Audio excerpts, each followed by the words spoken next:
Habíamos hablado acerca del mandamiento, la orden, no la sugerencia ni la propuesta, sino el mandamiento, que es muy diferente, de predicar el Evangelio.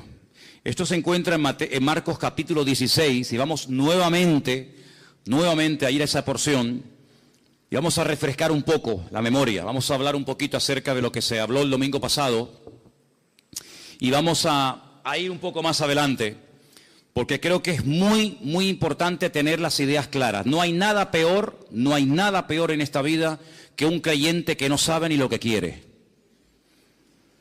Y he encontrado mucha gente así, gente que se llaman cristianos, gente que van saltando de iglesia en iglesia, un poquito aquí, un poquito allá, un poquito con este pastor, un poquito con el otro pastor.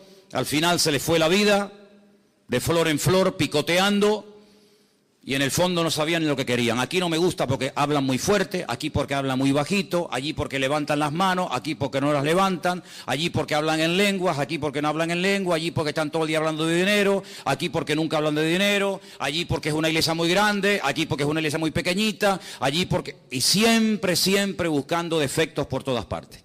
Un inconformismo, una insatisfacción, los problemas siempre son de otros. Pero nunca se miran la panza, nunca se miran a sí mismos y se preguntan delante del Señor: Señor, ¿yo por qué no encajo en ninguna parte? ¿Por qué no soy capaz de estar toda mi vida en un lugar? Yo no estoy diciendo que no hay momentos en los que uno tiene que plantearse seriamente qué hago en esta congregación donde no me están dando de comer. Yo no estoy hablando de eso. Hay momentos en los que si usted está espiritualmente pasando hambre, sin necesidad, pues oiga, usted tendrá que plantearse con su esposa, con su marido y con sus hijos: Señor, muéstranos un lugar donde podamos comer. Pero no solamente, cuidado, un lugar donde podamos comer, sino un lugar donde podamos comer, donde podamos escuchar la sana doctrina, la palabra de Dios, sino que también podamos servir al Señor. Porque si usted está toda la vida comiendo y comiendo, puede ser que un día reviente. Entonces, recibimos, ¿para qué? Para dar. No solamente para decir, mira cuánto sé de la Biblia, he aprendido esto, he aprendido aquello, he aprendido tal, he aprendido cual, y bueno, ¿y ahora qué va a hacer con todo eso? Entonces hay creyentes que están toda la vida en la iglesia, y venga a comer, y venga a comer, y venga a oír, y venga amén, y venga a gozarse, pero no dan, son ovejas improductivas, son ovejas estériles, personas que se han acomodado y simplemente lo que quieren es venir al cultito, que el pastor les predique, que oren por ellos, que no sé qué y no sé cuánto, pero nada más. Y eso no es el ideal de un cristiano, eso no es una oveja sana. Imagínense, padres y madres que tenéis niños pequeñitos, aquí en la iglesia tenemos algunos, que sí, ahora son muy bonitos, son preciosos los bebés, cómo huelen, ¿no? La piel de los bebés, bueno, cómo huelen sin mencionar determinados momentos, porque también valdría la frase, cómo huelen los niños, Pero el niño pasan 6 meses, pasan 8 meses, pasa 1 año, pasan 3 años y el niño siempre está así. Y no crece. Ay amigo, ya no es una cosa bonita. Ya no es para decir, mira qué niño más lindo, no, ahora como que nos cortamos diciendo, ¿qué le pasa a mi niño que no crece? Me pasó una vez y lo comenté aquí en la iglesia, que yo estaba en un lugar y vimos a una pareja que había puesto como una especie de una toalla, una manta en el suelo, y había un niño, pero el niño tenía cara de mayor, pero el cuerpito era de un bebecito. Y bueno, el Señor nos dio la oportunidad de hablar un poco con ellos. Y nos dijeron que el niño tenía una enfermedad, y es que no crecía. El cuerpo no se desarrollaba. La cara sí, el aspecto del niño era de un niño mayor, pero sin embargo no crecía. Eso es una enfermedad, eso no es normal. Eso no es normal. El apóstol Pablo dice en la carta a los Corintios, concretamente en el capítulo 13 de la primera carta: cuando yo era niño, yo hablaba como un niño. Yo no siempre tuve la voz que tengo ahora. Había una vez en mi vida que yo hablaba así. Pero después ya cambié la voz, ¿sabe? Yo tuve complejos durante muchos años de chiquitito. Yo era el más pequeño en el equipo de fútbol. Yo soy lampiño, yo no tengo pelos.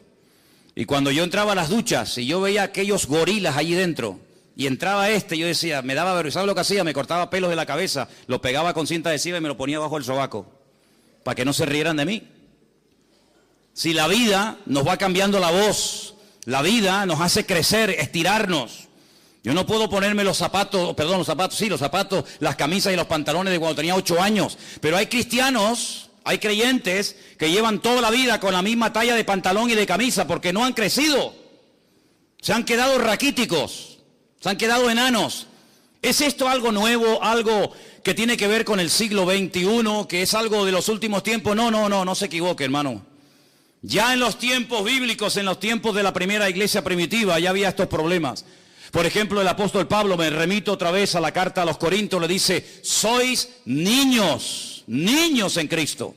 No les puedo dar alimento sólido, porque si se le da una chuleta a un niño lo matamos. No puedo compartir con ustedes cosas profundas, no puedo usarles en otros aspectos de la vida. ¿Por qué? Porque os habéis quedado estancados, sois niños, carnales.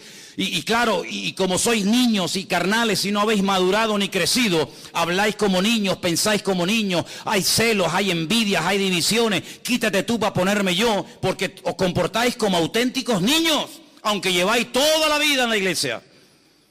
Y también cuando uno lee la carta a los hebreos, pues también encontramos palabras como ya es tiempo de dejar los rudimentos y avanzar hacia la perfección, y comer comida sólida.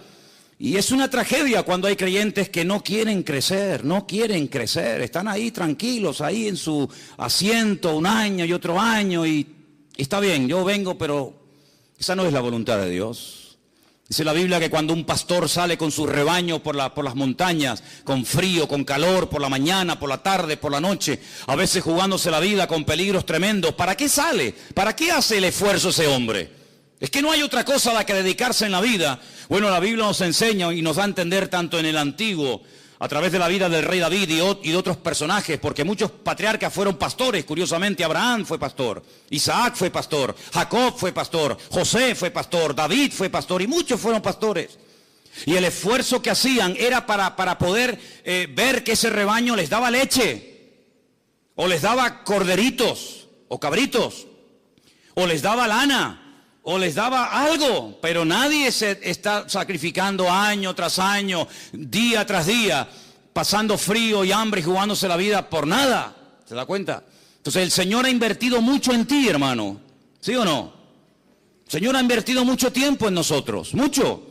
¿Cuántos sermones tú has oído? ¿Cuántos más o menos? ¿100? 100. 200, 300, 400 y... El Señor quiere que toda esa semilla que ha sido plantada en tu corazón produzca fruto. ¿Y qué dice el Señor? ¿Qué dice el Señor de un árbol que no da fruto? ¿Qué hay que hacer con el árbol que no da fruto? Según el Señor. Cortarlo. Y si lo dejamos para que decore, no, es que no hay objetos decorativos en el reino de Dios.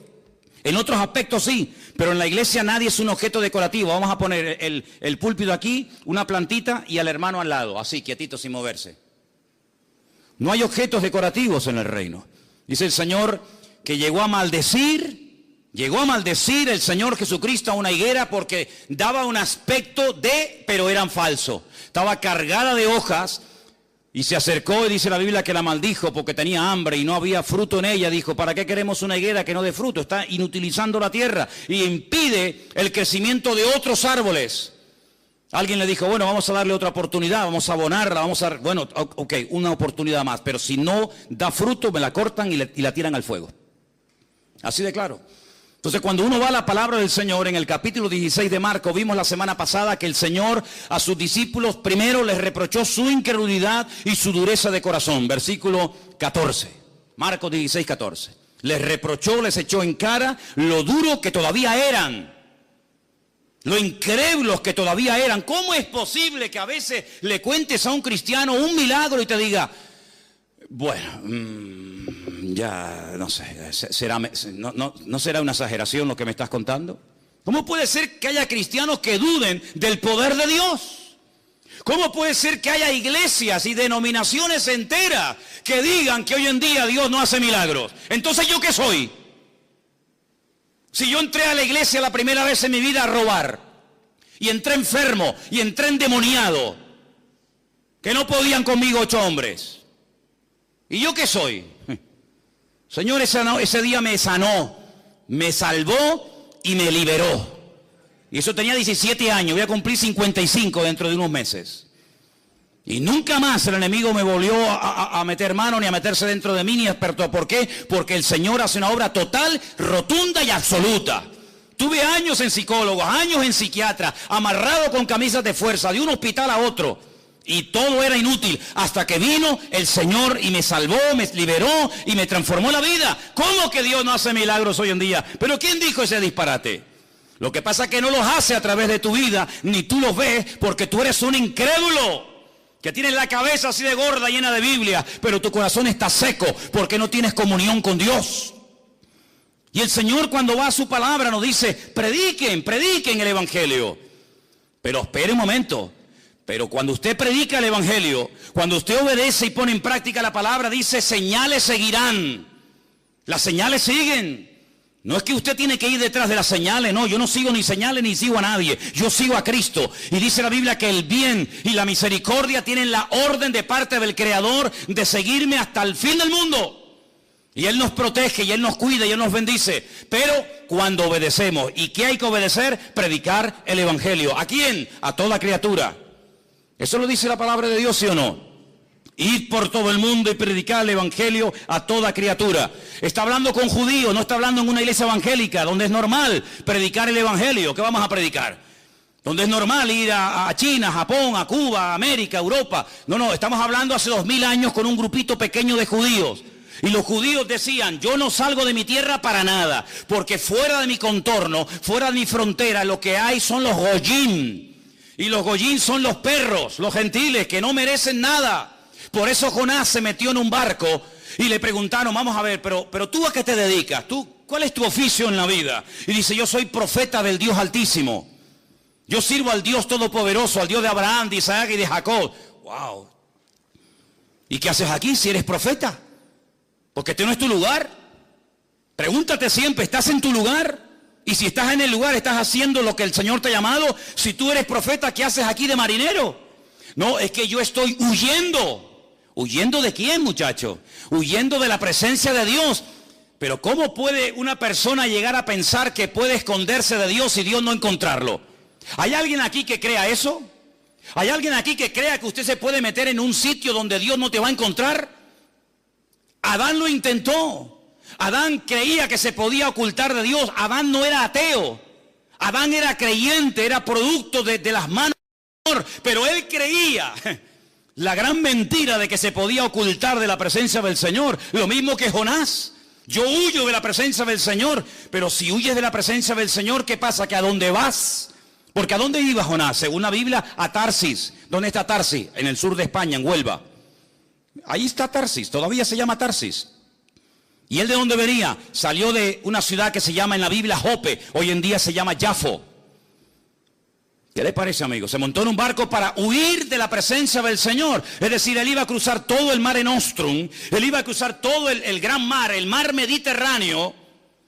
Porque decía: aquí vive Dios en Israel, en el templo de Jerusalén, pero allí en el otro extremo de la tierra Dios no está. Y entonces allí no está la presencia del Señor, por lo tanto allí puedo hacer lo que me da la gana, vivir en desorden, vivir en rebeldía, porque Dios vive allí, pero más allá ya no está. Se equivocó. No hay lugar en el mundo, ni fuera del mundo, del cual te puedas esconder de Dios. A todo lugar donde vayas, de día o de noche, el Señor sabe dónde está. Sus ojos recorren toda la tierra, dice la palabra del Señor. Por lo tanto, es inútil huir de la presencia del Señor. Pero él, ¿por qué huía? Porque le había dado el Señor la orden de ir a un país extranjero, a otra cultura. ¿A dónde? A Nínive. ¿Y eso dónde queda? En Irak. Ay, amigo. Y allí era la gente terrible, terrible. Allí eran, pero vamos, salvajes, auténticos salvajes, como siguen siendo hasta el día de hoy.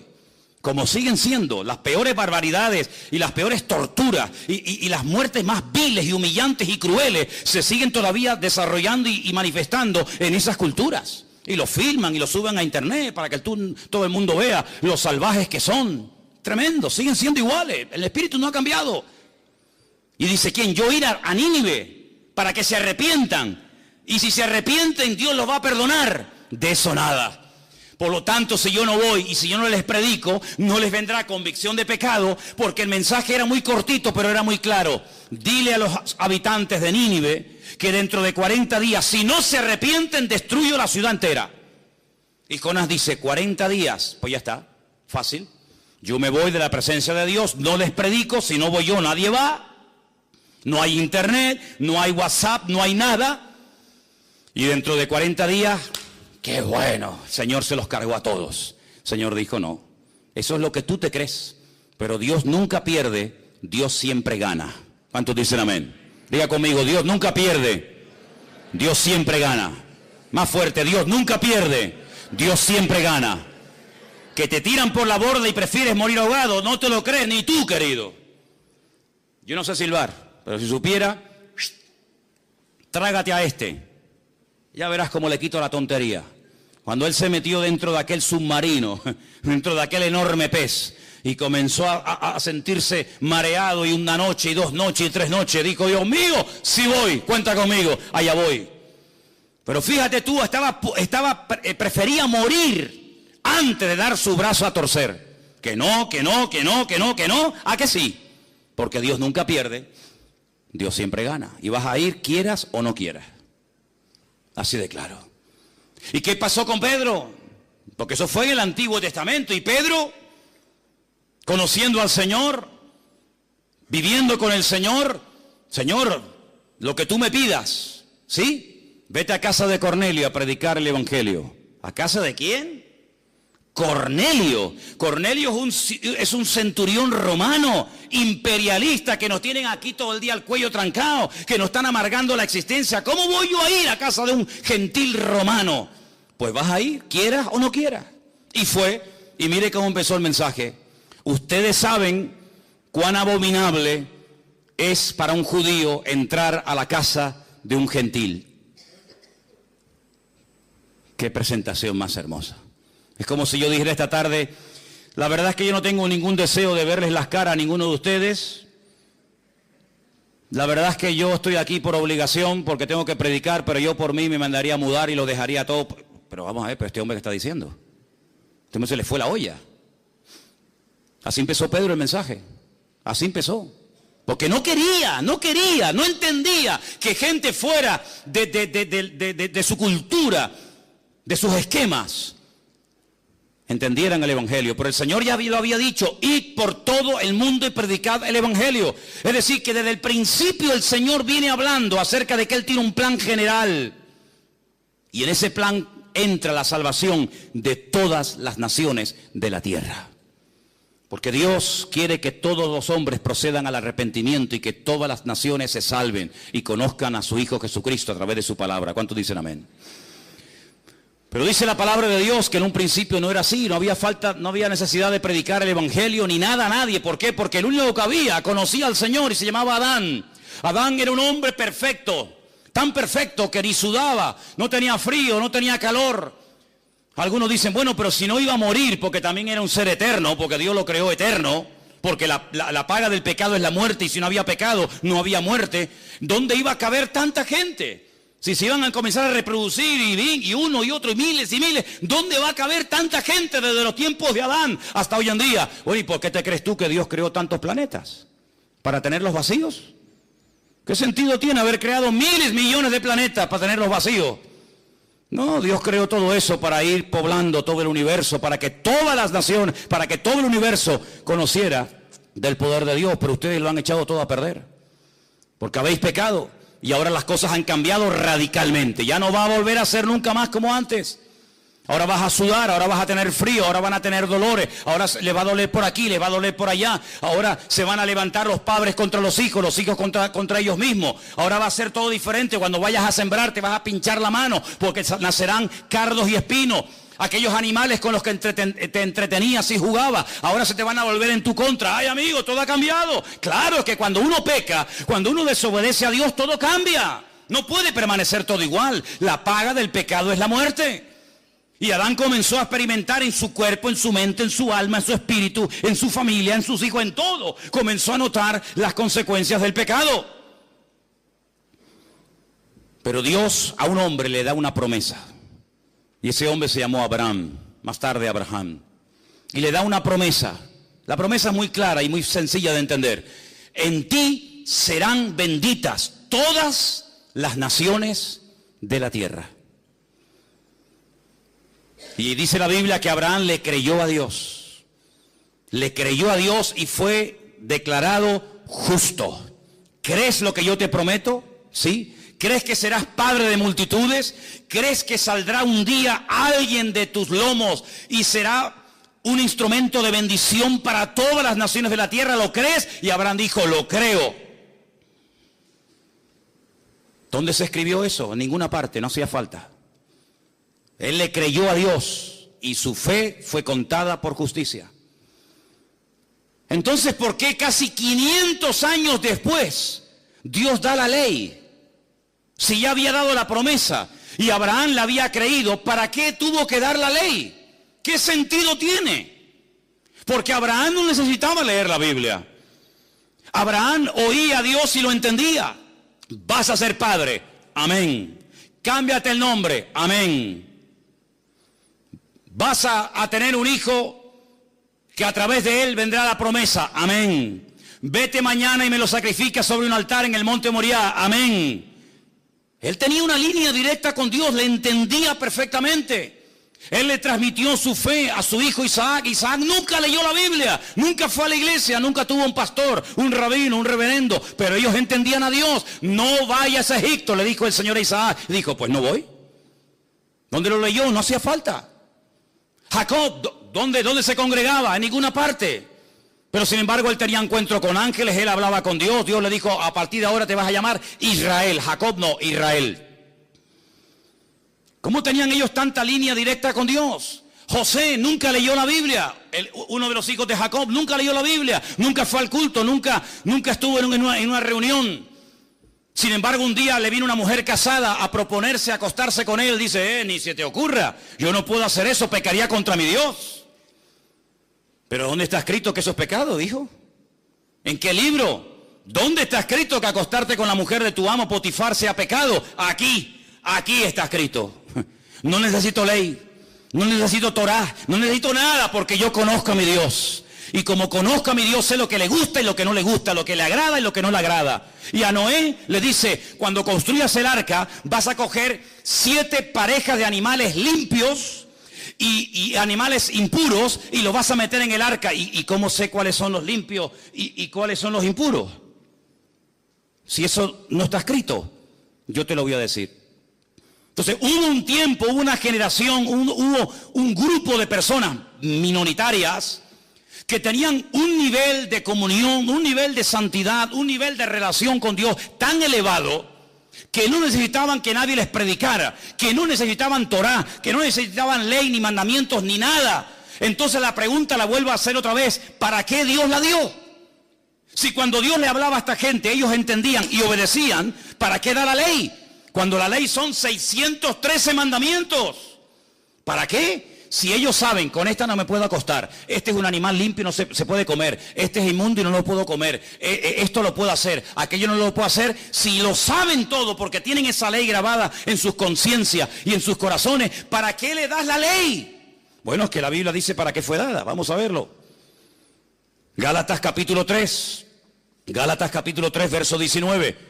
Porque esta pregunta que yo estoy lanzando hoy a todos ustedes, esta pregunta no es la primera vez que un ser humano se la hace en la historia de la humanidad. Esta pregunta ya se la han hecho miles a lo largo de la historia. Por lo tanto, tiene respuesta. ¿Dónde está? En la Biblia. Vamos a verla.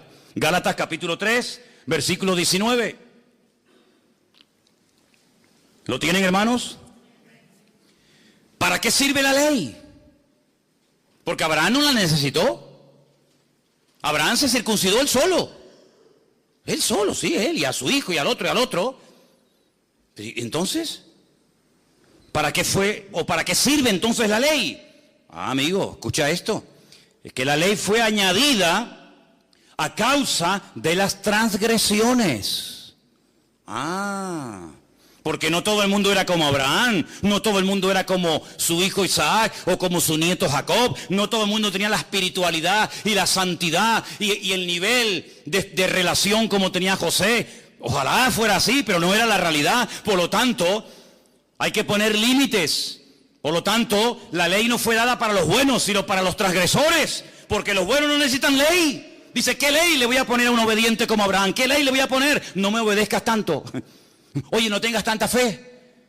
A los que hacen la voluntad de Dios, a los que conocen al Señor, no necesitan ley. Pero fue dada a los transgresores. Y ellos no eran transgresores, pero iba a haber muchos. Fue dada a causa de las transgresiones hasta. Ay, amigo, esta preposición es fundamental. Hasta. ¿Hasta cuándo? Viniese la simiente a quien fue hecha la promesa. ¿A quién se le hizo la promesa? A Abraham. En ti serán benditas todas las naciones de la tierra. Cuando venga esa simiente, cuando se cumpla esa promesa que yo te he dado, hasta ese momento llega la ley. Mientras tanto, no. Entonces dice, hasta que viniese la simiente a quien fue hecha la promesa y fue ordenada por medio de ángeles en mano de un mediador. Y el mediador no lo es de uno solo, pero Dios es uno solo. Luego, ¿la ley es contraria a las promesas de Dios? Dice, en ninguna manera. Pero si por la ley, porque si la ley dada pudiera vivificar, la justicia fuera verdaderamente por la ley. Mas la Escritura lo encerró todo bajo pecado, para que la promesa que es por la fe en Jesucristo fuese dada a los creyentes. Pero antes, escucha, antes de que viniese la fe, estábamos confinados, encerrados, enclaustrados bajo la ley, encerrados para aquella fe que iba a ser revelada. De manera, versículo 24, que la ley ha sido nuestro ayo, para llevarnos ¿a quién? Para llevarnos a Cristo. Yo pregunto, ¿vino ya Cristo o no ha venido todavía? Porque en Israel lo están esperando, dicen que no ha venido. Pero yo pregunto hoy en Santa Cruz de Tenerife, ¿Cristo ha venido, sí o no? Bueno, pues sí ha venido. Y dice aquí, de manera que la ley ha sido nuestro ayo para llevarnos a Cristo, a fin de que fuésemos justificados por la fe, pero venida la fe, ya no estamos bajo ayo. Ya está. Si usted no entiende esto, pues oiga, yo intentaré explicárselo lo mejor que pueda, pero está tan claro, pero tan claro. Abraham, te voy a dar una promesa, pero entre la promesa y el cumplimiento de la misma van a pasar muchas generaciones, muchos siglos. Y yo conozco al ser humano, porque si cuando eran perfectos y hablaban conmigo todos los días, pecaron y desobedecieron, imagínate ahora que ya le dieron lugar al pecado, que ya han probado la rebeldía y la desobediencia. Si antes no pudieron mantenerse en santidad, ¿cuánto menos ahora? Por lo tanto, entre que te he dado la promesa y hasta que venga la promesa, y la promesa es Cristo, van a pasar muchas generaciones, muchísimas, miles y miles de personas. ¿Cómo hacemos para que esto no se desmadre? ¿Cómo hacemos para que el mundo no se autodestruya? ¿Cómo hacemos para frenar la maldad? Poniendo leyes. Los casados, ustedes no pueden engañar a sus mujeres con otras mujeres. Mujeres, ustedes tienen que ser fieles a vuestros maridos. Hijos, tenéis que obedecer a vuestros padres. Agricultores, tenéis que hacer esto y esto y esto. Ganaderos, tenéis que hacer esto y esto. Solteros, casadas, viudas. Y hay un montón de leyes. Pero si yo sé que de aquí al Puerto de la Cruz o de aquí a los cristianos no puedo ir a más de 120, porque yo lo sé, ¿sí o no? Yo no necesito que por el camino me pongan carteles y carteles y carteles y carteles y carteles. 120. Pero si ya lo sé. Pero entonces, ¿por qué se ponen? Porque siempre habrá alguno que aún, a pesar de que lo sabe, se va a pasar el límite y va a querer ir de 200. Y después pasa lo que pasa. Si yo sé que en España se circula por la derecha y los que me vienen por la izquierda, yo no necesito tantas indicaciones, porque ya lo sé, ya lo aprendí, ya lo sé de toda la vida. Ay, amigo, pero hay gente que a pesar de esas leyes dice, no, yo me voy a ir por la izquierda, y mira lo que pasa. Los kamikazes, que encima apuestan dinero, chocan uno con otro y se rompen familias, y un auténtico desastre. Las leyes se ponen para los transgresores, no para los obedientes. Si usted ama a su esposa, usted no necesita poner un cartel en la puerta de su casa, no cometerás adulterio. Es que yo ya lo sé, José lo sabía, sin necesidad de ley. Pero dice la Biblia que el Señor dio la ley para parar, para frenar, para poner un coto, porque ellos vivían rodeados de amorreos, filisteos, jebuseos, cananeos, y aquellos eran un desmadre, un desorden de países. comían de todo, se mataban unos a otros. Bueno, era terrible lo que esa gente hacía. Si yo cojo a mi pueblo de la esclavitud en Egipto y los meta a vivir con esta gente, se van a pudrir como ellos, se van a terminar matando unos a otros. Entonces pongo leyes. Por ejemplo, ¿por qué los judíos tienen la obligación o tenían la obligación en aquel tiempo de sacrificar en el altar animales como por ejemplo corderos, ovejas, bueyes? Porque eran los animales sagrados del enemigo. Y entonces, ¿qué es lo que hacía? No, de sagrado nada, aquí el único sagrado es el Señor. Y puso leyes para marcar una diferencia, para que ustedes sean un pueblo diferente, que habla diferente, piensa diferente, viste diferente, actúa diferente. Pero el que sabe cómo soy yo, no necesita leyes. El que sabe cómo soy yo, como el caso de mi amigo Abraham, como el caso de José, y como el caso de otros personajes, ellos saben cómo tienen que vivir, porque tienen comunión conmigo, pero ustedes, la mayoría, que no tienen comunión conmigo, ni la quieren tener, yo a ustedes les tengo que meter leyes, y leyes, y leyes, y leyes, y esto no, y esto no, y esto no. Y la ley, escúchame bien, no hay misericordia, no hay clemencia en la ley, no existe. Te para el guardia civil y usted va a 200. Y le dice, carnet de conducir, papeles del vehículo, no sé qué, no sé cuánto. Y usted le dice, mire, ¿y no me podría perdonar? No. ¿Por qué? Porque la ley dice que usted se ha pasado el límite de velocidad y según la ley, yo lo tengo a usted que multar. ¿No hay misericordia? No. ¿No hay clemencia? No. Y como le dijo una vez un hermano que venía conmigo en el coche, le dice, y si sigue hablando y protestando, también le voy a poner otra multa porque veo que no llevaba el cinturón de seguridad puesto, así que mejor estése calladito. Pues le van a caer todas encima. ¿Qué le parece, amigo? Entonces la ley tuvo un objetivo temporal, transitorio. Primero, poner freno, poner limitaciones al desmadre, a la carnalidad del hombre. Segundo, aunque le suene fuerte, hacerle la vida imposible al hombre. ¿Para qué? Para que llegue un momento en el que diga, yo no puedo con esto, Señor, esto es demasiado, esto es terrible. Señor, 613 mandamientos, pero si Adán tenía uno y era perfecto y no pudo, y a mí me manda 613, no puedo. Claro, pero te quiero llevar a un momento en el que digas, me rindo, yo no puedo con esto. Y entonces tendrás que pedirme ayuda a mí y en ese momento te mandaré a mi hijo, ¿te das cuenta? Porque la ley es un instrumento, no un fin. Y hay gente que se queda con el medio y no se da cuenta de que Dios utiliza cosas. Pero todas esas cosas, ¿a quién apuntan? En la misma dirección. Apuntan a Cristo. Y si no entendemos que el Evangelio, la figura central del Evangelio no es el pastor, no es la iglesia, no son los milagros, sino que la figura central, el mensaje central del Evangelio se llama Jesucristo, no vas a entender absolutamente nada, porque hasta que usted no entienda la base, usted no va a poder construir encima. Se le va a venir todo abajo. Y la ley es un medio, no un fin en sí mismo.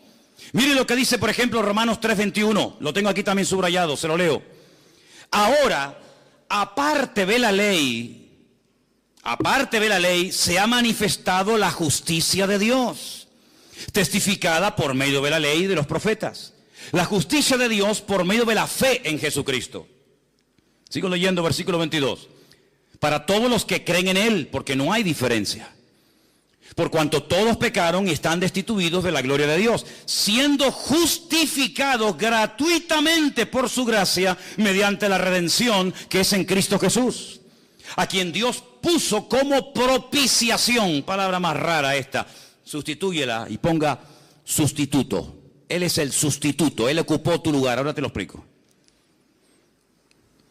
Nuestra propiciación por medio de la fe en su sangre, para manifestar su justicia a causa de haber pasado por alto en su paciencia los pecados pasados, con la mira de manifestar en este tiempo su justicia, a fin de que Él sea el justo y el que justifica al que es de Jesús, de la fe de Jesús. ¿Dónde está puesta la jactancia? ¿Dónde está? Dice aquí, queda excluida. ¿Por cuál ley? ¿Por la de las obras? No, sino por la ley de la fe. Concluimos pues que el hombre es justificado por la fe sin las obras de la ley. Esto no lo he escrito yo, Y esto no se escribió ayer a la noche para el mensaje de hoy. Esto lleva 2000 años escrito. Conclusión, que el hombre es justificado por la fe sin las obras de la ley. Es decir, que si yo no cumplo la ley, yo me puedo salvar. ¿Cómo? Por la fe en el Señor Jesucristo. Pues esto es un disparate, para ti sí, para mí no. Para mí ha sido lo más maravilloso que he podido oír en mi vida. Que soy salvo por la fe en Jesucristo, no por lo que yo pueda llegar a ser, sino por lo que Él hizo por mí. Porque aunque intentara cumplirlo, no puedo, porque nunca daré la talla. Porque la ley de Dios es perfecta y el ser humano es imperfecto. Y como un ser imperfecto puede intentar o puede presumir de que él puede cumplir con la ley. Imposible. ¿Es Dios solamente Dios de judíos? No, es también Dios de los gentiles. Y ciertamente lo es. Porque Dios es uno y Él justificará por la fe a los de la circuncisión, es decir, a los judíos, y por medio de la fe a los de la incircuncisión. Es decir, Dios dio una ley temporal y transitoria hasta llevarnos a la realidad del cumplimiento de la promesa. Y cuando la promesa vino, y la promesa fue el Señor Jesucristo, el medio dejó de cumplir su objetivo. Este vaso de agua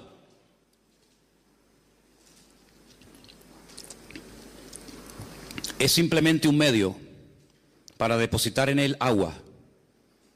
Pero el valor no está en el vaso. El valor está en su contenido. Y para poder transportar de un lugar a otro el agua, no lo puedo llevar en la mano. Lo tengo que llevar en un recipiente. En este caso, el vaso o la botella. Pero cuando yo bebo el agua, ya el vaso no tiene ninguna razón de ser. ¿Qué es más importante, el contenido o el continente? ¿Qué es más importante, el medio o el fin? ¿Qué es más importante, aquello que se utilizó para llevarme a Cristo o Cristo que fue el cumplimiento de aquel medio por el cual Dios estableció la ley? Decide tú, tienes que decidir. Nosotros tenemos la capacidad de elegir el tipo de vida que vamos a llevar delante del Señor. Bueno, y entonces, ¿qué pasa con los mandamientos de la Biblia? Me refiero a los del Antiguo Testamento. Vamos a poner un ejemplo y vamos a proponer en esta tarde el cumplirlos a rajatabla. Voy a llevarles, por ejemplo, a dos versículos, Éxodo 23 y Levítico 23, ¿vale? Vamos a hacer la prueba. Éxodo, repito, 23, 14. Y el otro es Levítico 23 también. Los dos capítulos 23. Vamos a ver. Vamos a ver.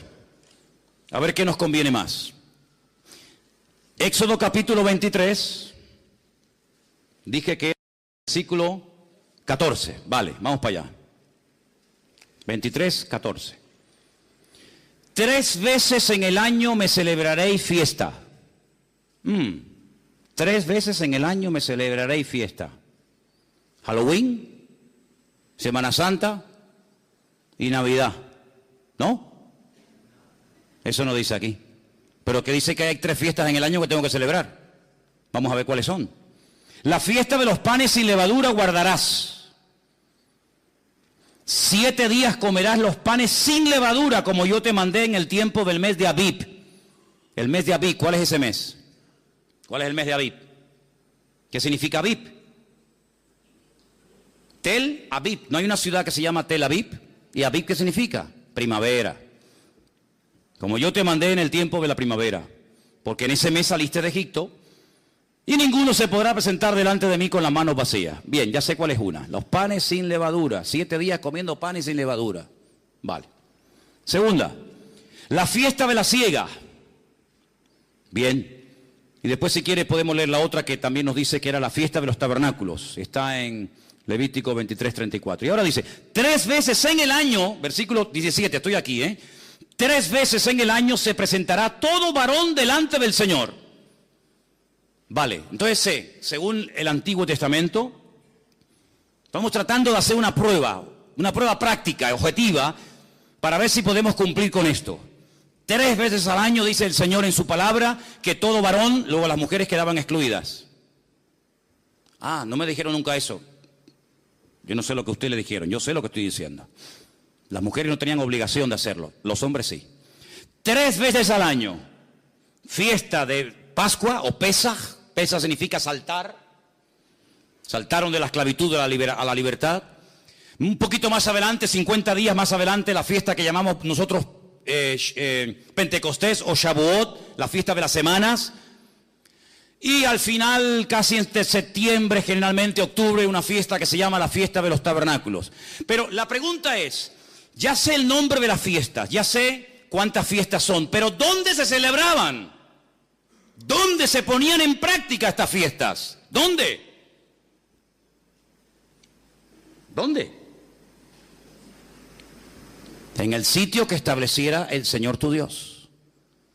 ¿De dónde huía Jonás? ¿De Tacoronte? ¿De la matanza? ¿De dónde huía Jonás?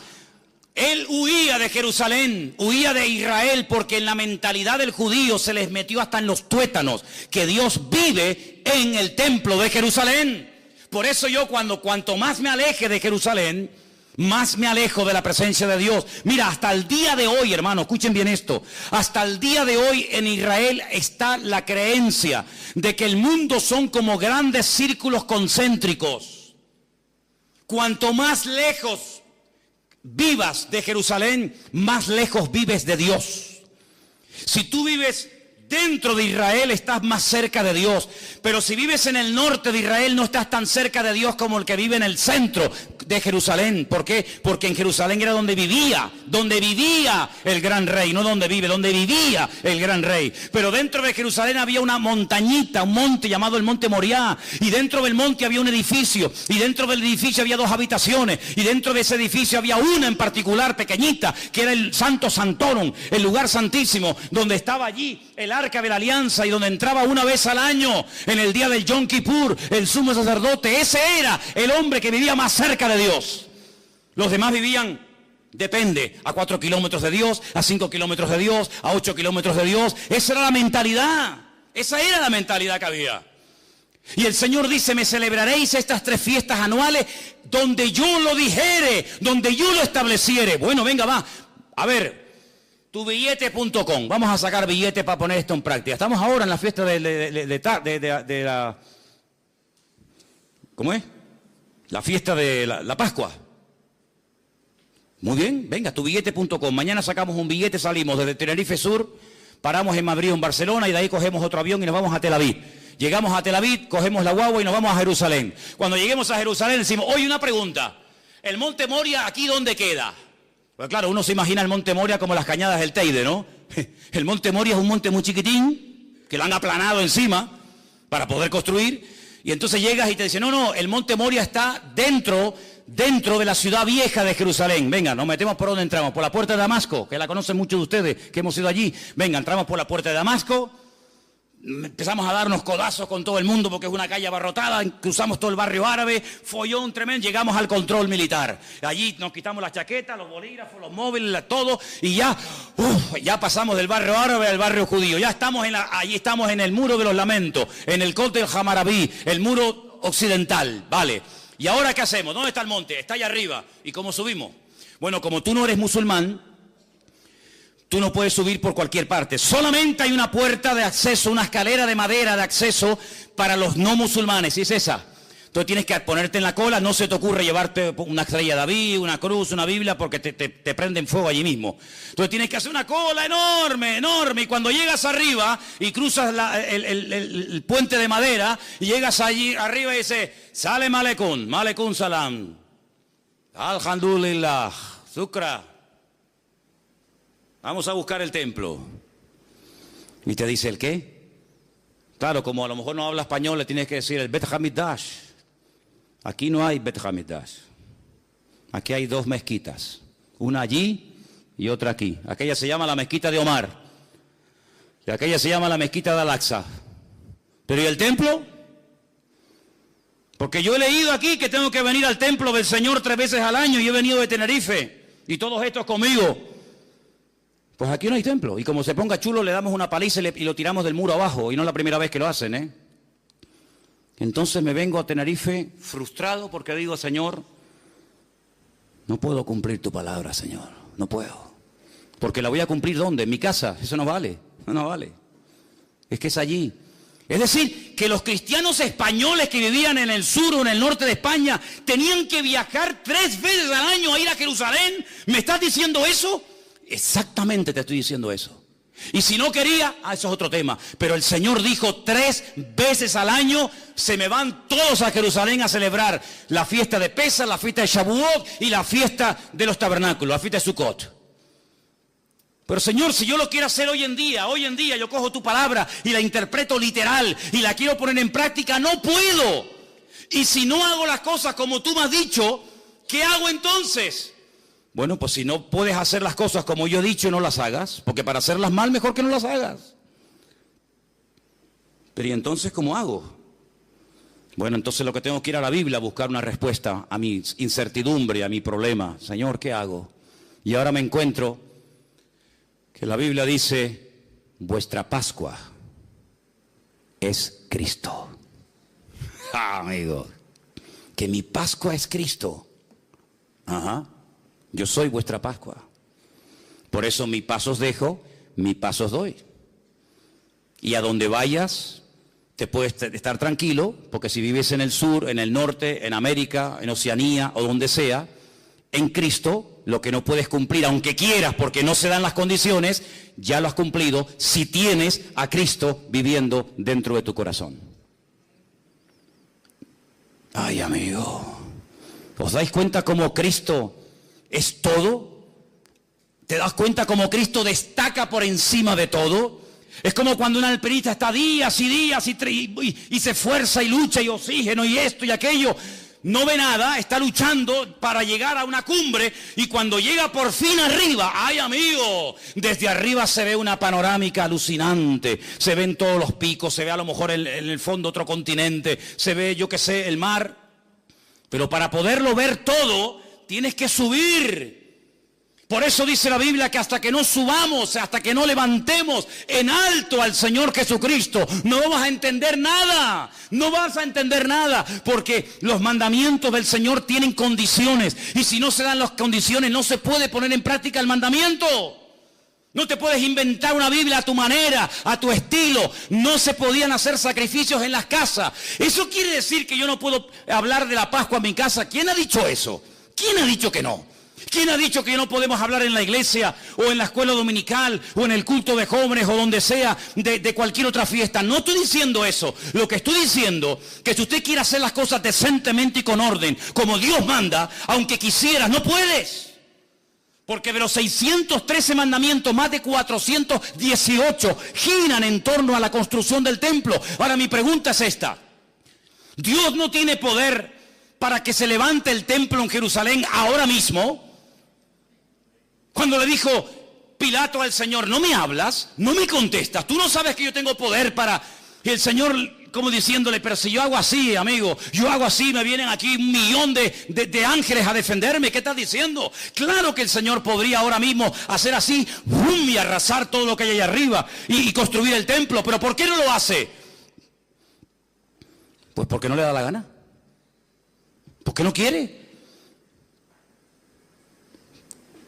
Porque el Señor permitió que lo destruyeran.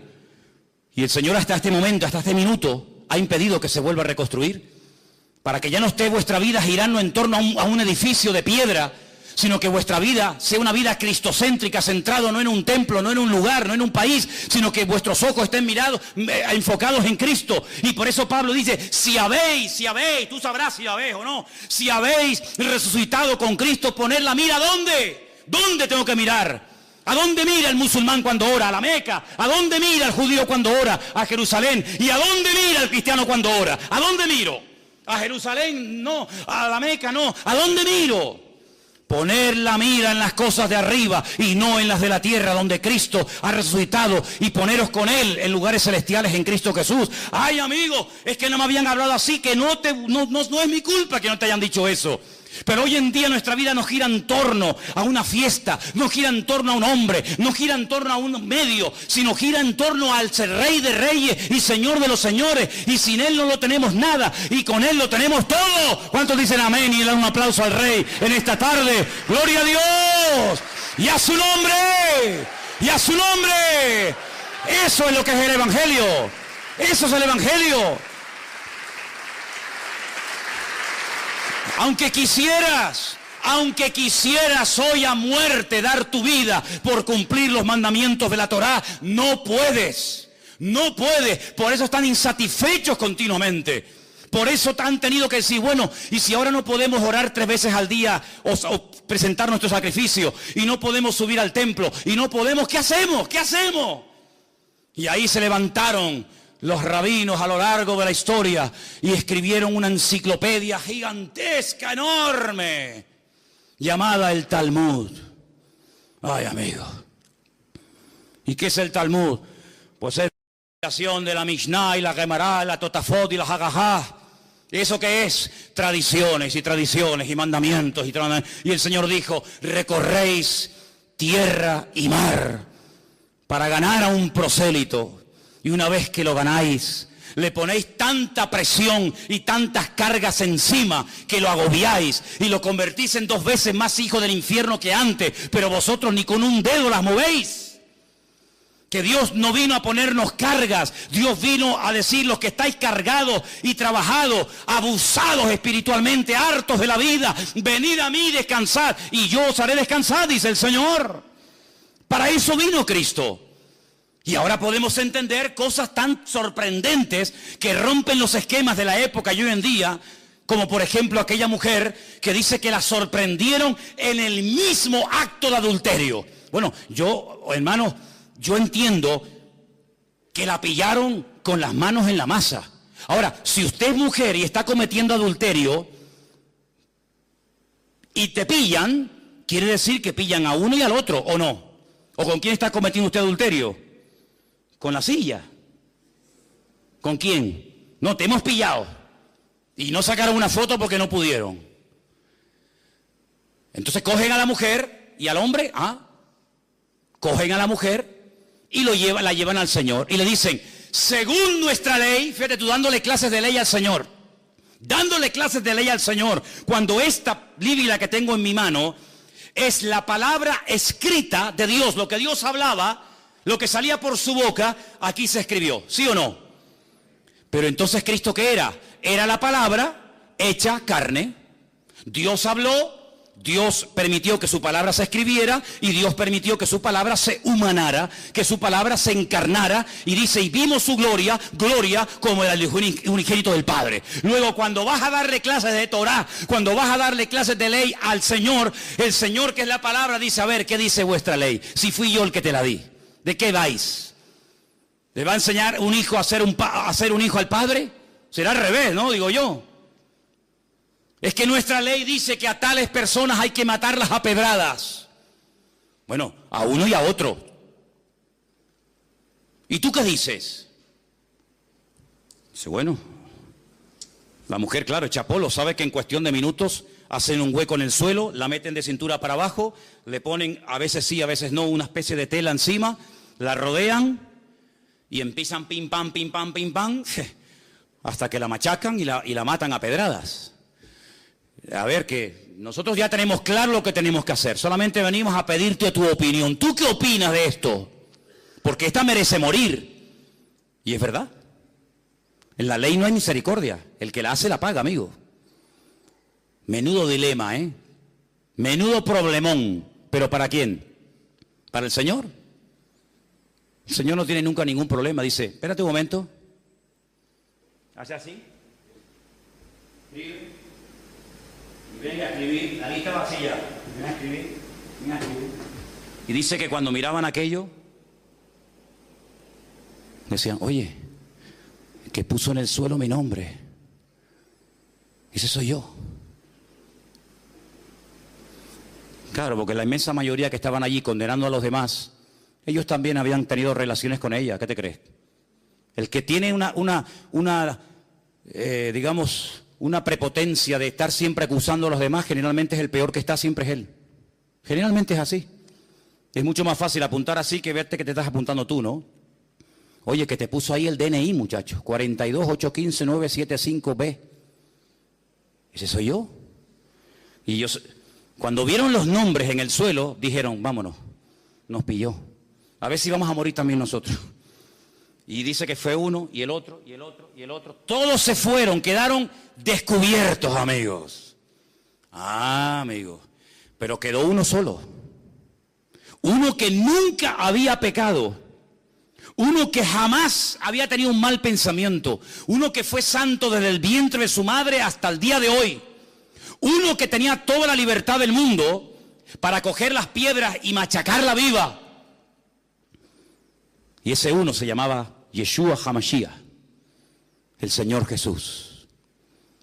¿Por qué no lo hizo? Porque es como una incoherencia que digas que se haga una cosa y luego tú mismo la quiebras. Esto hay que hacer, y cuando lo vamos a hacer no nos deja. ¿Cómo es esto? Pero es que para cumplir la ley, por ejemplo, este mandamiento, tienes que llevar una vida tan pura, tienes que llevar una vida tan santa, que para matar a otro, ¿cómo tiene que ser tu vida, amigo? ¿Cómo tienes que estar tú delante de Dios para poderle quitar la vida a esta persona, aunque se lo merezca? ¿Cómo tiene que estar tu vida? Es decir, que tú estás peor que ella, lo que pasa es que a ella la pillaron, pero tú has pasado desapercibido, porque tú eres el niño bueno. Esta es la mala porque la pillaron, pero hay algunos que no los han pillado todavía, pero son peor que los que han sido descubiertos. Y se sintieron aludidos, sus conciencias se sintieron tocadas y dijeron, vámonos, antes de que nos mate también a nosotros. Y el Señor la coge y le dice, levántate, mujer, yo no te condeno, solamente te voy a decir algo, vete y no peques más. ¡Qué alivio! Pero nos enfrentamos con un dilema. No se ha solucionado el tema totalmente. Claro, la mujer se va contenta, pero aquí hay una duda. Entonces, ¿qué hacemos? ¿La cumplimos o no la cumplimos? Porque si resulta que se acostó con otro y tú la perdonas y aquí no ha pasado nada, cuando tu palabra dice en la ley que hay que matarlas a pedradas, ¿en qué quedamos? Perdonamos ahora a los asesinos, a los pederastas, a los etarras, perdonamos a todo total. Dios es bueno y perdona a todo el mundo. ¿Es eso el mensaje que nos transmite el Señor? No, es que hay parte B, viene la segunda parte, escúchala. El Señor sabía que tenía que morir, pero si Él lo había mandado.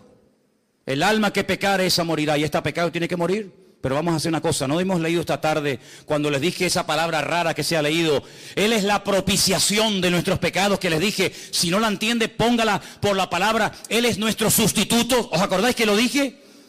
Muy bien, vamos a hacer una cosa, en vez de matarla a ella, yo me ofrezco voluntario para que me maten a mí. ¿A ti? Pero si tú no eres ni casado, tú no puedes cometer adulterio aunque quisieras. Tú no has pecado nunca, no importa. Yo vine a este mundo a dar mi vida en rescate por muchos. Y voy a morir por ti, Judas, también, que me vas a traicionar y me vas a vender. Voy a morir por ti. Te voy a estar esperando hasta las 3 de la tarde que muera, te voy a estar esperando colgado en la cruz. Y voy a morir por ti, Poncio Pilato, que te lavas las manos. Aquí no ha pasado nada, por ti también voy a morir.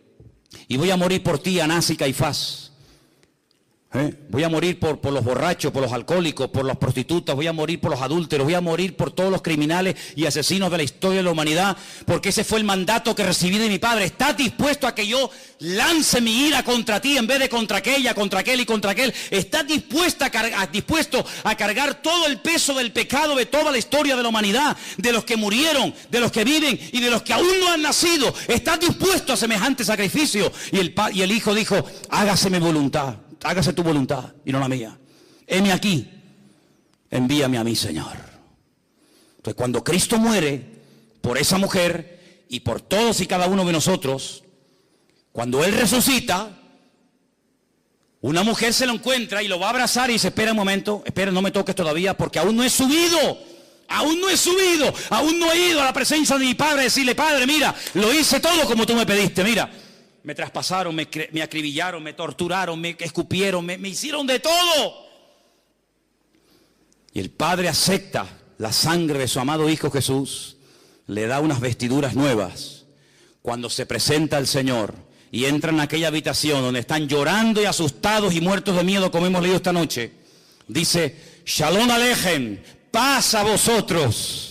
Ya no tienen que tener miedo de nada ni de nadie, porque vengo con un mensaje de mi Padre, y es que le ha perdonado los pecados a todos ustedes.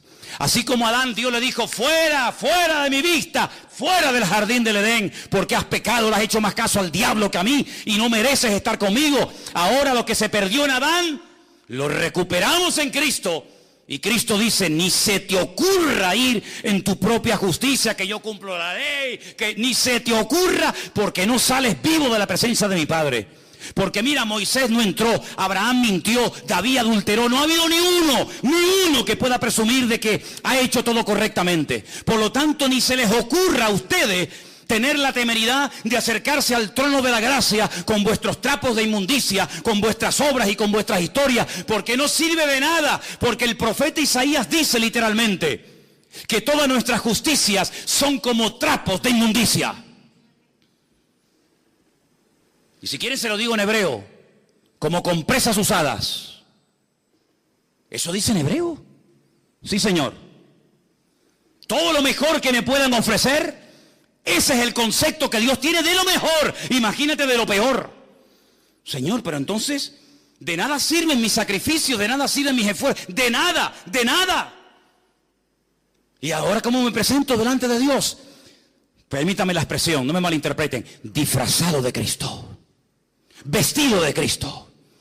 Para que cuando tú vengas delante de Él, ¿por qué decimos, vengo a ti en el nombre de Cristo? Porque como vengas en tu nombre, amigo, como vengas en tu nombre, eres hombre muerto. Señor, no soy digno. Señor, no merezco nada. Soy un adúltero, soy un fornicario. Tengo problemas de este tipo, tengo problemas del otro. Soy así, soy asado. Cosas que ni mi mujer ni mi marido saben, las he hecho, las he deseado, las he pecado, las he comprado, las he mirado. Señor, no soy digno, pero vengo vestido con las ropas de justicia de Cristo. Y el Padre te dice, hijo mío, porque no te ve a ti, ve a Cristo.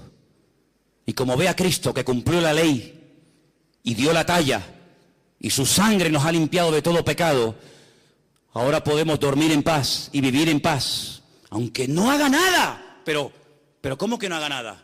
No, que ya no tengo que hacer nada, porque ya todo lo hizo Él. Si usted quiere el vasito, toma el vaso. Pero el Señor dijo, ¿tú no te das cuenta que este vaso fue traspasado de generación en generación? Abraham se lo dio a Isaac, Isaac se lo dio a Jacob, Jacob se lo dio a José, José se lo dio al otro, y fue pasando de generación en generación. Y dice, ¿y cuándo vamos a poder beber? ¿Cuándo vamos a ver el cumplimiento de esto? Y llegó Cristo y dice, del vaso del que yo bebo, vosotros también beberéis. Y no entendieron en ese momento nada, pero hubieron personas que sí entendieron el mensaje. Lo entendieron mucho más claro que los religiosos, porque el espíritu religioso embota la mente. El espíritu religioso fanatiza al pueblo. El espíritu religioso esclaviza la mentalidad de la gente. Y por eso los religiosos eran capaces, terrible hermano, de ver a una pobre mujer, 18 años asistiendo al culto y no le hacían ni caso, porque está enferma y encima es mujer. Pero Cristo entró a la sinagoga y le dice, mujer, ven para acá, quedas libre de tu enfermedad. Y se enderezó y comenzó a glorificar a Dios. Y veía un leproso y decían los judíos, un leproso, que me contamina y me tengo que ir a mi casa de una semana sin poder entrar al templo. Ni loco me acerco yo a un leproso. Y el Señor hacía así y lo tocaba. ¿Qué va a manchar, qué va a contaminar al Señor? Un leproso nada lo puede contaminar, porque Él es bendito y santo por los siglos de los siglos. Amén. ¿Cuántos dicen amén? Y por eso fue a una sinagoga y le dijo a un ciego, mira, sé libre de tu enfermedad. Y al otro lo sanaba y al otro no sé qué. Y claro, luego venían, bueno, pero no puede ser. Vamos a ver, es que hoy es Shabbat. Hoy es Shabbat. ¿Y? Es que en Shabbat no se puede hacer esto. ¿Cómo que no? ¿Quién dijo eso? No, es que ya. ¿Y quién te sanó a ti? Yo no sé cómo se llama. ¿Y cómo te sanó? No, me puso barro en los ojos y me mandó al estanque de Siloé, que está en la otra punta de Jerusalén. Yo he estado en el estanque de Siloé, ¿te acuerdas, Carmen, cuando nos metimos por abajo, que por poco te mueres allí? Un estanque enorme, kilómetros por debajo de tierra, lo mandó a la otra punta. ¿Por qué no lo mandó al estanque de Betesda, que está allí pegadito? Porque los judíos decían que un judío no podía caminar más de 1000 metros, más de 1050 metros en día de reposo. Por eso ustedes van a encontrar en la Biblia camino de un día de reposo. ¿Y cuánto es un camino de un día de reposo? 1050 metros. Pero si me voy al estanque Siloé, entre que voy y vengo, hay más de 1050 metros. Por eso los judíos le dijeron, ese hombre que te dio esa orden no es bueno, es un pecador. porque ha quebrantado el día de reposo. Y dice este pobre hombre que no tenía mucho conocimiento de la palabra, mira, si es bueno, si es malo, si es pecador o no es pecador, ni lo sé, ni me interesa. Yo lo único que sé, que yo era ciego y ahora veo. Y ustedes con toda su parafernalia no me habéis podido ayudar en todos estos años. Y este hombre vino y en un segundo me cambió la vida.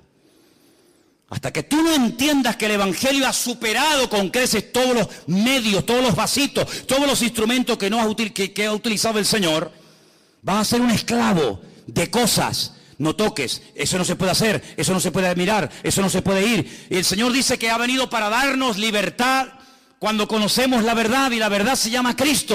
Por eso en esta iglesia predicaremos toda la vida que teniendo a Cristo lo tenemos todo. ¿Cuántos dicen amén? Hay iglesias, lo sé, soy consciente, llevo ahora 34, 35 años de pastor, conozco todos los pastores de estas islas, los conozco, sé cómo se llaman, cómo se mueven, incluso algunos que ni son pastores, pero ellos dicen que lo son. Y en algunas iglesias, si usted no paga el diezmo, está bajo maldición. Y la gente se asusta. Y si usted se va de esta iglesia, usted va sin la bendición. Y si usted no habla en lengua, no se va al cielo. Y venga condenación, y venga condenación. Mi Señor no vino para amargarle la vida a nadie. Mi Señor vino para dar libertad a los cautivos. Hoy estarás conmigo en el paraíso, hijo. Pero sin dar el diezmo. ¿Cómo se va a salvar sin dar el diezmo?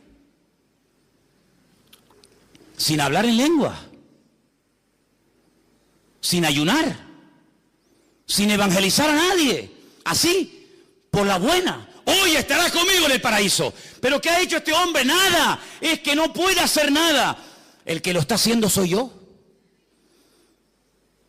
Y como yo lo voy a hacer bien, yo te ofrezco el paraíso y lo que haga falta. Pero hay algunos que están empeñados, porque son ignorantes y quieren seguir siendo ignorantes, que es lo peor, que hay que hacer esto, que hay que hacer aquello, que hay que hacer tal, que hay que hacer tal, que hay que hacer no sé qué, y que hay que hacer no sé cuánto, y que hay que hacer, que te he demostrado con la Biblia, o no te enteras, te he demostrado con la Biblia que aunque quieras cumplir la ley no puedes, hombre, te lo estoy diciendo. Entonces no sigas R que R con lo mismo, no sigas R que R con lo mismo, hombre. No se puede cumplir la ley, no se puede cumplir la Torá, no se puede cumplir bajo ningún concepto.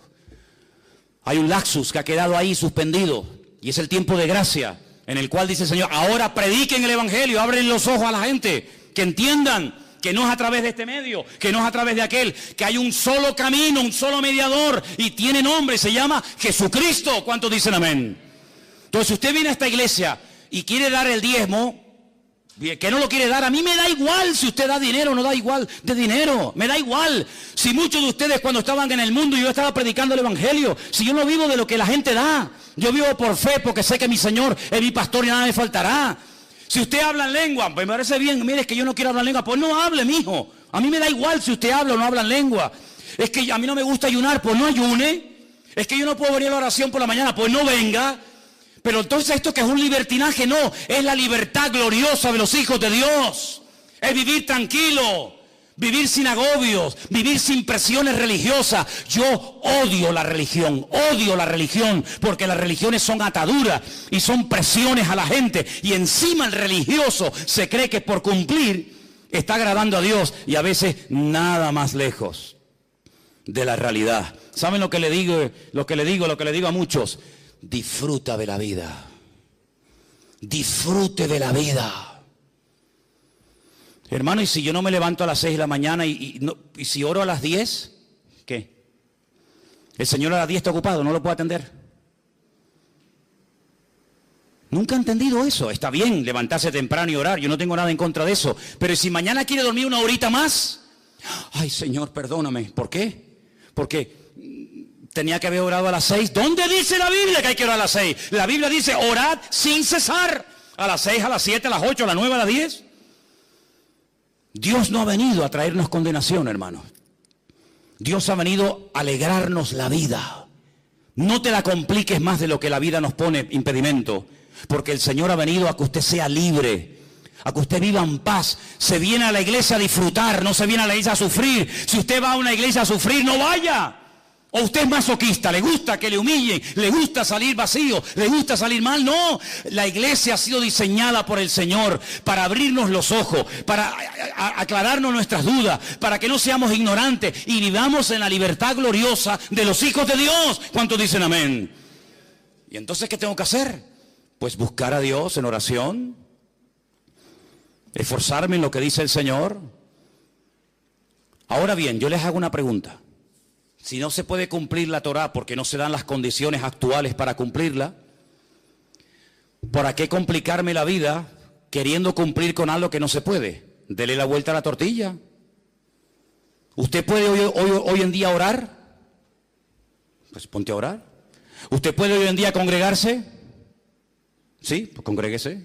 ¿Usted puede leer la Biblia? ¿Usted puede evangelizar? ¿Usted puede ayudar a una persona? Sí. Entonces, ¿por qué no te preocupas más en hacer lo que puedes hacer? Y no te agobias tanto con lo que no puedes hacer. ¿Usted puede hacer feliz a su mujer? Pues hágala. No, es que, no sé, haga lo que pueda hacer y deje en las manos de Dios lo que usted no puede hacer. Ese es el evangelio que se predica aquí. Esto es lo que se enseña en esta congregación, Vida Nueva. Aquí y en nuestra iglesia en el Puerto de la Cruz y lo que estamos enseñando en el sur, esto es lo que aquí enseñamos. Es que en la otra iglesia, es que a mí no me interesa lo que enseñen en otras congregaciones, no me interesa. Aquí enseñamos la libertad que Cristo nos vino a dar, no libertinaje. Aquí enseñamos una vida de tranquilidad, de paz, de sosiego. Aquí enseñamos lo que dice la Biblia, predicamos el evangelio del Señor Jesucristo. Si usted quiere que yo le predique la Torá, váyase a Jerusalén, porque yo no soy un rabino, yo soy un cristiano. Y yo no tengo la obligación de enseñar Torá, yo tengo la obligación de enseñar evangelio. Eso es el mandato que dice la Biblia. Y dice la Biblia, y termino, y es la lectura que hoy se ha leído. Por eso siempre usted tiene que prestar atención a la lectura que se lee antes del mensaje, porque en el 99% de los casos, la lectura previa al mensaje hace referencia o guarda relación directamente con el mensaje que posteriormente se va a compartir. Y si usted prestó atención, nuestra hermana Sonia subió aquí y dijo: si algún ángel del cielo viene y os predica otro evangelio diferente al que nosotros os hemos anunciado, sea anatema. Vamos a hablar clara para entendernos. ¿Qué es anatema? Pues claro, si dice anatema y no sabe lo que es anatema, pues entonces... Anatema significa maldito. Literalmente, maldito. Es decir, que si mañana o esta noche yo tengo un sueño y se me presenta un ángel. Hola, Manolo. ¿Qué tal? ¿Qué pasó? Te vengo a dar un mensaje. A ver. Que el Señor no va a venir. Vengo de parte del Señor que no va a venir. Vengo a decirte que la Biblia que tiene está equivocada, que no es la verdadera. Que hay por ahí otra que nunca se tradujo por miedo a no sé qué. Que el Señor no ha perdonado los pecados de todo el mundo, sino de unos cuantos. ¿Saben lo que hago con ese ángel? Tengo un bate de béisbol que cogí aquí en el rastro. Tengo un bate de béisbol. Le doy una entrada de palos al ángel, hermano. Yo he cogido en más de una ocasión el bate de béisbol. Mira, una vez cuando cogí el bate de béisbol, fue en Bolivia, en Santa... ¿Hay algún boliviano aquí?